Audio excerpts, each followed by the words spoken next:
La vie donne rarement ce qu'on attendait d'elle. La raison se prononce dans un sens, l'événement solutionne dans l'autre, et l'homme continue gravement à tirer des conclusions et à émettre des pronostics.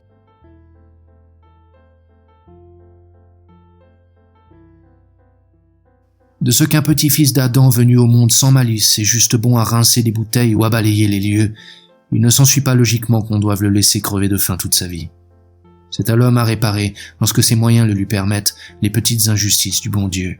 Si la pitié le lui conseille, son intérêt le lui commande, car plus un être est près de la bête, plus ses représailles sont à redouter, le jour fatal, où lui parvient enfin la notion de l'iniquité dont il est l'innocente victime et où ses yeux viennent à s'ouvrir sur la disproportion des parts. Payer ce qu'on doit est le meilleur moyen de ne pas s'exposer à payer un jour plus que son dû.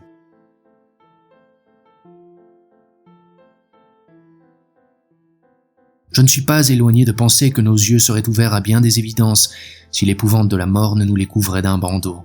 Autrement dit, si l'homme n'eût pas reçu de la nature qui veut durer, cet instinct de la conservation sans lequel il userait de la vie comme d'une maison d'où on s'en va quand on a cessé de s'y amuser, en sortant pour un oui, pour un non, parce qu'un chagrin l'aurait frappé, parce que sa maîtresse lui aurait fait des blagues, ou plus simplement encore, parce qu'il n'aurait pas de tabac.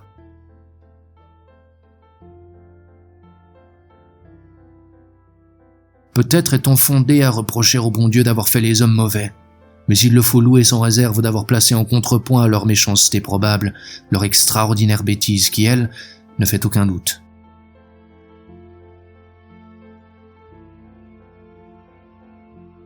On devrait décorer quiconque atteindrait l'âge de 60 ans.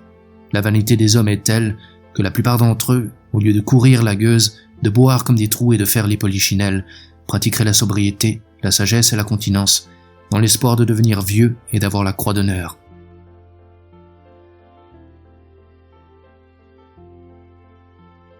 Ah, que l'amour est agréable, proclame une vieille chanson.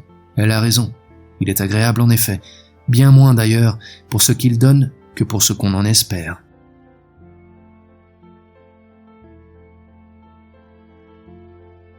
L'homme en effet n'est pas méchant. C'est même une justice à lui rendre que si, en entrant dans la vie, il a une tendance marquée à le devenir, il ne tarde pas à la perdre. Il est bête, malfaisant, hâbleur, mal intentionné, ivrogne, sottement sceptique, niaisement crédule, insolent comme un page ou plat comme une punaise selon qu'il se trouve en présence ou d'un plus faible ou d'un plus fort que lui, aussi inapte à gérer ses affaires qu'enclin à se mêler de celles des autres. Il vole tant qu'il peut, n'arrête pas de mentir, joint au ridicule naturel dont les faits lui furent prodigues, le ridicule de ridiculiser les ridicules du prochain et pousse, à l'égard de ce dernier, le sans-gêne à de telles limites que, volontiers, pendant des heures, il jouera du piano d'un doigt, empêchant sciemment les écrivains d'écrire, les malades de prendre du repos et les mourants d'agoniser.